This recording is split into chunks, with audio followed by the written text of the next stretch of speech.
السلام علیکم ورحمۃ اللہ وبرکاتہ۔ میرے محترم ناظرین، یہ مسجد جن ہے اور اس کا اندرونی حصہ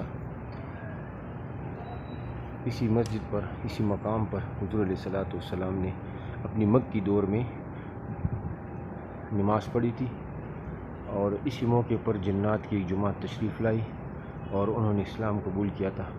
تو اس مقام پر 3 صدی ہجری میں مسجد تعمیر ہوئی، اور پھر شاہ عبدالعزیز سعودی عرب کے فرمانروا نے یہاں پر ایک جدید مسجد بنائی۔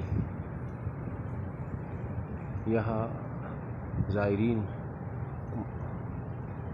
معتمرین، حجاج آتے ہیں اور 2 رکعت نفل ادا کرتے ہیں۔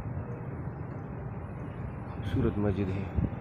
رسول اللہ مبارک صلی اللہ علیہ وسلم اسی مقام پر انہوں نے نماز پڑھی تھی، قرآن تلاوت کی تھی، اور جنات نے اسلام قبول کیا تھا، ایمان لایا تھا۔